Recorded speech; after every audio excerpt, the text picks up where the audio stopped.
If you have been working really, really hard, but you have not been getting ahead, I want you to lean in because this episode of the Move to Millions podcast is just for you. Did you know that only 1.9% of women business owners, 0.9% of Black business owners, and just 0.5% of Black women business owners ever cross the $1 million mark? Well, that changes right here. If you are ready for high-level, high-income conversations about all things millions, your mission, your mindset, your methodologies, your mandate, your movement, your messaging, your marketing, your metrics, and of course, your money, just by listening, your income is going all the way up. Every week, you'll hear powerful stories, transformative interviews, and $1 million business growth insights to help you scale and sustain a 7-figure business with grace and ease instead of hustle and grind. I am your host, Dr. Darnyelle, award-winning spiritual business growth strategist, 8-figure entrepreneur, and God girl on a mission to help you experience abundance in your life because of your business. This is the Move to Millions podcast. Welcome home. Now, let me be so clear as we get started. There was a time when hard work was absolutely the answer. If you worked harder, you earned more. If you pushed longer, you broke through. If something wasn't working, the solution was almost always more effort, more discipline, or more strategy. And for a long time, that was absolutely unequivocally true. I mean, let's keep it real. Hard work worked. But I have to be so honest with you as we move into this episode. That era is over. Finished, kaput. We done with that. Not because hard work stopped mattering, or not because discipline is irrelevant, and certainly, absolutely not because strategy does not work. It's over because hard work is no longer the constraint. And if you are being honest with yourself, I know you can feel it here. You can feel it in the small of your back. You can feel it in your business because some of the hardest working, most capable, most intelligent leaders that I know are doing everything right, yet they are still feeling tense. They are overtired and unsettled in ways that they can't even explain. Now, they're not failing. They're not being lazy, and they are absolutely not confused about what they should be doing next. Here's what I know. They are simply trying to grow at a level that requires more than effort. And if that's you, I want you to hear me before we move any further. Nothing is wrong. You have not lost your edge. You have simply outgrown a growth strategy that was built for a smaller version of you. Welcome to season 7 of the Move to Millions podcast. I am your host, Dr. Darnyelle, and this season is about what happens when success is no longer the problem. Let me be so clear. You already know what to do. This is not about your success. What we are getting in this season is all about the next phase of leadership. This is what happens when success starts asking for something different than effort. When what used to work actually stops working, not because it was wrong, but because it was designed for an earlier version of yourself. Now, let me be very, very clear. This is not confusion. This is a transition. I want you to take a deep breath in. I want you to wriggle your shoulders, and I want you to give yourself some space just to lean in and to get clear that your success has never been the question.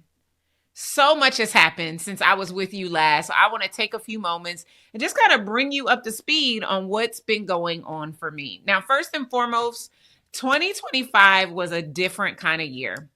Yeah, we still hit 7 figures, but before you applaud me, I've got to be so honest with you. This was the hardest 7-figure year I have ever had in my 18 years in business. Now, not because I worked harder, but because I evolved beyond the way that my business has been set up and the business that I've been running. Now, on January the 1st of this year, my company, Incredible One Enterprises, celebrated 15 years of full-time business ownership, entrepreneurship. Now, if you're an OG listener, then you already know I started my company back in 2007, but immediately entered what I like to call the lost years. I'm talking about bankruptcy, confusion, and not knowing what in the world I was doing that left me nearly homeless and on my way to find a job. Now, you already know that I called them the lost years, and we don't talk about them. Shh. We don't talk about the lost years. No, seriously. 15 years full time is a big deal. But I'm also going to be honest with you and tell you that I reached the point of burnout, that I couldn't even enjoy the fact that my business has been going strong for so long. No matter what was going on, the fact that I was evolving beyond what my business was doing created a real challenge for me. And when you start evolving, when you start becoming a different version of yourself, when you start up leveling in every way, but people are still expecting you to be someone else, this starts to create a massive gap. And that gap cannot be filled with strategy, or at least that's what I learned. And that's what we're getting into all season 7 long. Now, I turned 50 this year. Purple hand clapper for me. 50 years. Y'all, listen. Okay, for just 2 minutes, 50 years. I'm still settling into the fact that I have been on this planet for half a century. Yo, that's a big deal. Such a big deal. But what it also has revealed to me is recognizing that living 50 years absolutely means who knows how many more years I'm going to live, right? And I'm not trying to be morbid. Please don't misunderstand me. But it is part of the process of me recognizing the need and significance to really make a poignant and powerful shift.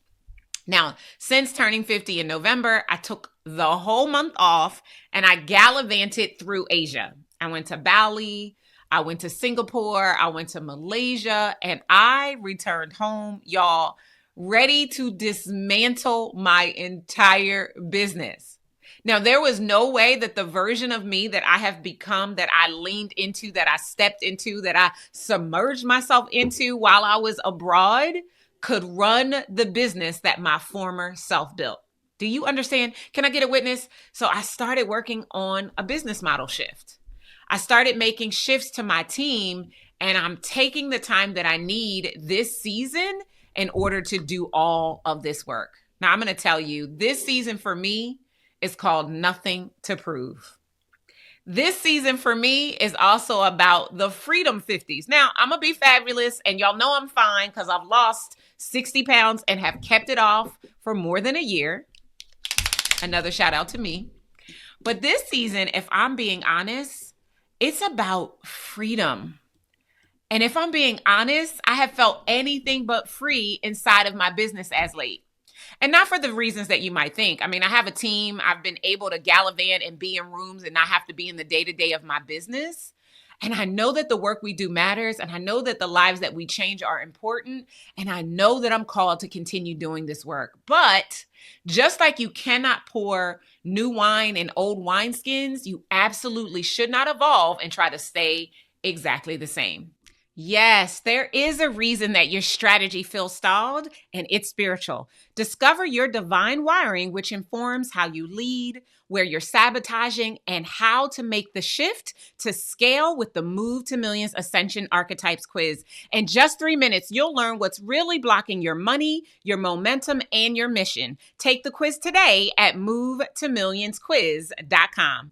Now, my own evolution is the very reason why I am dedicating season 7 of the show to helping you to shift from effort into embodiment so that the millions that you are called to don't take you out in the process. Can I get a witness up in here? All right. So let me just take a moment and ground everything that I've shared with you so far and what I intend to share with you in this episode in some real truth. According to Gallup's State of the Global Workplace report, only 23% of people worldwide feel engaged at work. Now, what this means is that the majority of people who are operating businesses or working for someone else are operating in some combination of stress, disengagement, or survival mode. And here's the part that matters most for CEOs like you and me. That engagement does not magically disappear as you make the move to millions. In fact, for founders, for CEOs, and for leaders that are carrying that level of responsibility, it often increases. Because growth, let's be honest, it comes with pressure. And with pressure comes visibility. And with visibility comes expectation. And with expectation comes the constant demand to hold more than you have ever held before. So trust me, in talking to the clients that we serve and the leaders that I interface with, when they say things to me like, I don't understand why this feels heavier now, my answer is almost never try harder. My answer is almost always, you are no longer being asked to produce more. You are being asked to hold more. And let me be clear, that is a very different skill set. Seriously, not only have I been there, done that, and gotten the t-shirt, there are so many things, y'all, that I have misunderstood on this journey that I now know are literally likely to be some of the misunderstandings you understand as well. Now, one of the biggest things that I've misunderstood is I thought a better strategy would make this feeling lighter. I kept thinking if I could just refine the plan, the pressure would ease. Have you felt the same way? What I know now, though, is that strategy can grow a business, but it absolutely cannot carry the weight of leadership when your identity has not expanded to match it. Take a deep breath in, wriggle your shoulders. We are just getting started. Listen, there was a season where everything in my own business looked right from the outside. I'm telling you, growth compounded, the brand expanding, my name in rooms that I had never entered. The opportunities that were coming across my desk and inbox were real. But I have to be honest, my body never fully relaxed. Rest didn't feel restorative and wins did not feel settling. Even good news came with a spike of tension. I remember sitting alone one night after a big win, staring at my phone, my jaws tight, my shoulders lifted, realizing that I could not remember the last time I took a deep breath. And I remember thinking, if this is success, why does it feel like I am constantly bracing? Listen, that question changed everything because it forced me to confront something that no strategy could ever solve. My business had grown faster than my internal sense of safety. Hard work had done its job. Strategy, it did its thing. But my internal capacity, it had not yet caught up to what I was asking my life to hold. And y'all, that was the moment that everything changed because I realized something that most leaders never stop long enough to name. And that is simply this: success does not automatically create safety. In most cases, it removes the illusion of it. And if I'm being honest, it cost me energy that I didn't even know that I was bleeding. It forced me to look internally. And I believe you got to work on your internal more at 3 times the rate you work on your external. Now, strategy tells you what to do, but strategy quietly assumes something most people never question. It assumes that your nervous system, your identity, and your internal wiring can actually hold the outcomes that you are pursuing. When that assumption is true, it's a beautiful thing. But when it's not, strategy does not fail loudly. It fails very subtly. It starts costing you more. I'm talking about more energy, more vigilance, more emotional labor, more self-management. Now, let's be clear. You're still executing, you're still growing, but everything feels heavier than it should. I'm talking about push a boulder up the hill heavy. Now, that's not because you're doing something wrong. It's because you're trying to grow externally without expanding internally. This is the moment where leaders get confused. They think the answer is a new plan, a new offer, a new funnel, or a new hire. But what's actually happening is this: your nervous system is telling you that it doesn't yet feel safe at the level that you literally just reached. And there is no amount of strategy that can override that. And if I'm being honest, this is something I am still practicing. I was having a conversation with a client, and I hear clients say this often. Every time things go well, I feel like I'm just waiting for the other shoe to drop. And it's possible that you could feel the same exact way. That constant bracing, it becomes exhausting, even when you are experiencing seasons of success. Now, this is where your divine wiring really starts to matter, because not everyone is meant to grow the same exact way. This is why you can hire a coach and you could follow their plan to the T, And in following their plan to the T, you can actually mess yourself up because their plan is not your plan and it is not going to work the same. You've probably experienced this, right? You literally got into the program, you started doing the modules step by step. You set everything up, but it did not work for you. It's because of how you're wired and what it is that you are created to do to experience the expansion that is a big part of your birthright. Hear me when I tell you, it's one of the biggest mistakes that you can make. It's why in our programs, we don't cookie cutter anything. We make the assumption, and we're usually right, that every business is different.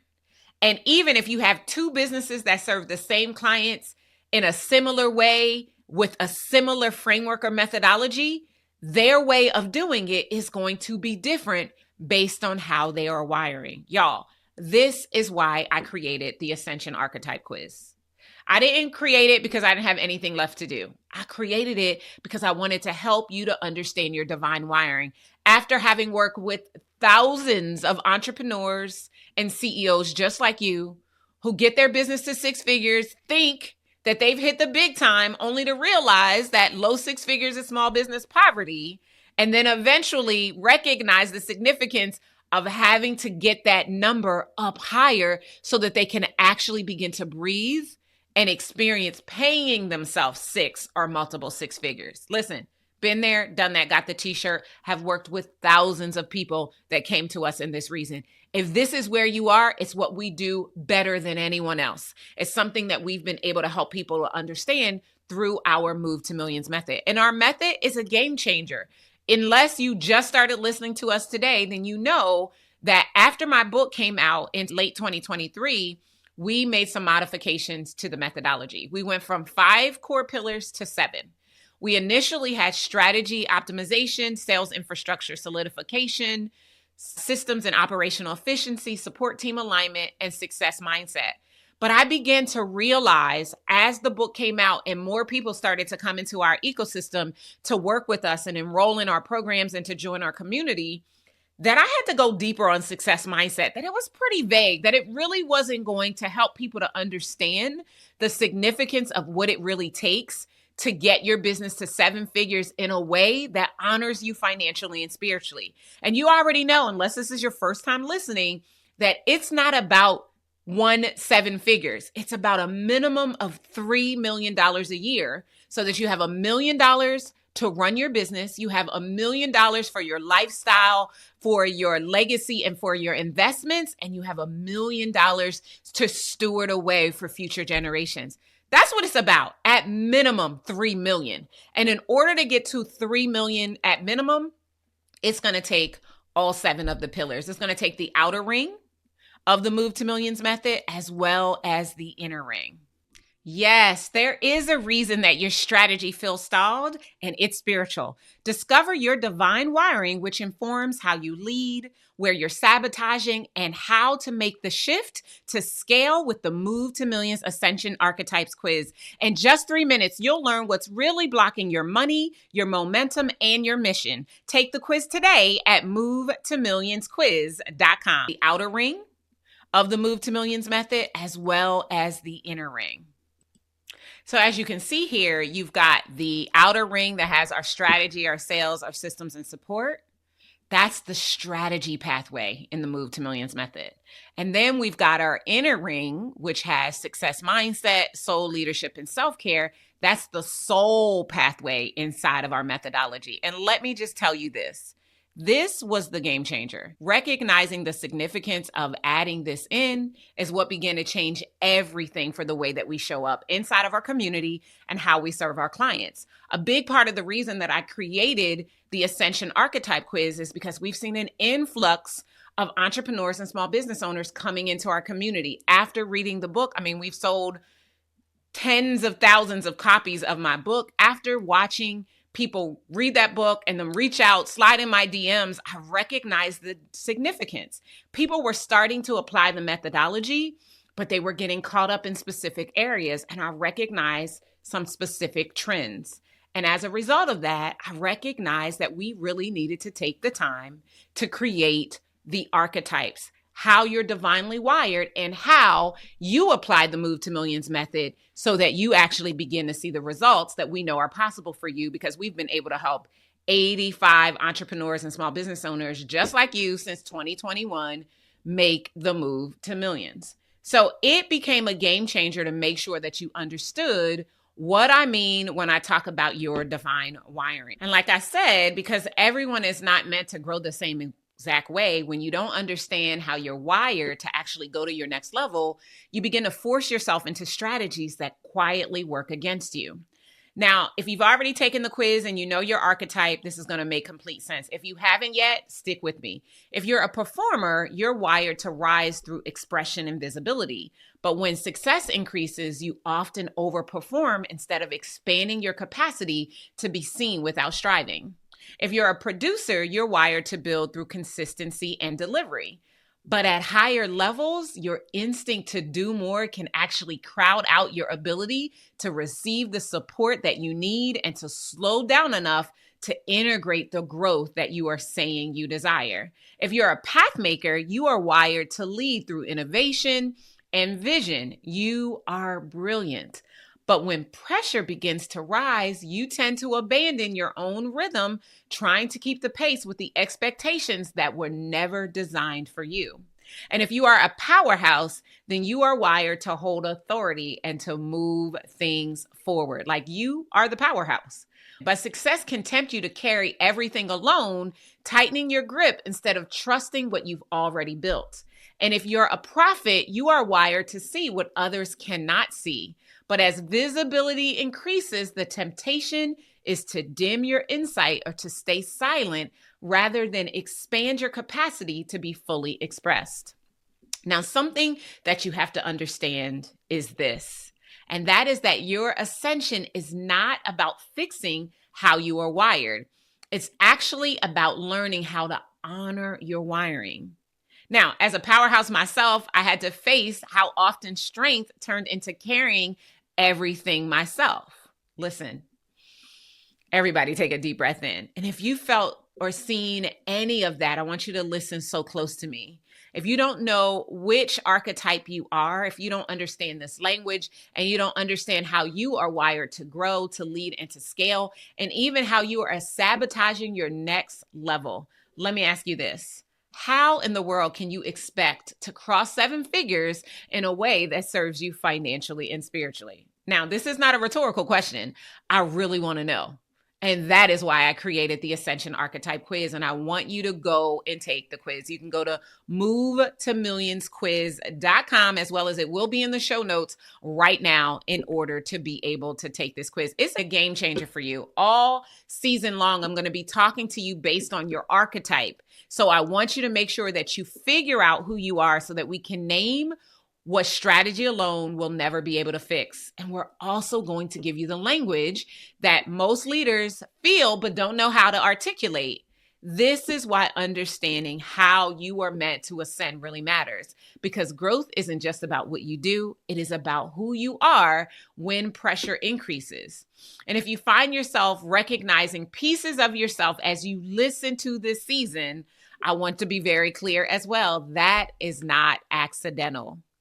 It means that you are indeed ready for a different kind of conversation that I'm going to be giving you all season long. And I'm so excited that we are back live with season 7. This season is not about helping you to hit the number. It's about helping you to become the kind of leader who can hold the number. Now, let's be clear. 7 figures was never meant to be the destination. It was always meant to be the doorway.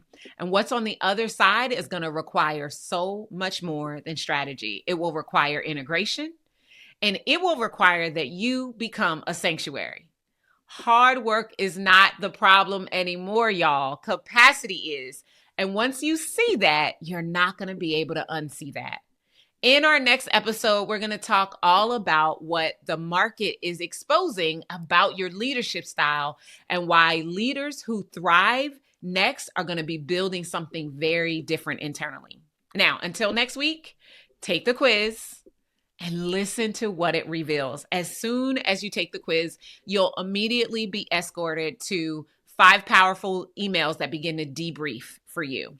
And when you want to go deeper, you're going to be invited to upgrade into our private podcast and to get your own divine design report. Do it. It's going to be worth it because it's going to make the difference for you actually putting yourself in a position internally and externally to make the move to millions this year. Thank you for joining me for the Move to Millions podcast. If you enjoyed this episode, do yourself a favor. Take a moment to rate, review, and subscribe to the show so that you never missed a minute and an opportunity to make the move to millions. Remember, millions are your birthright, and to access them, you need only move. I'll see you guys next time. Take care.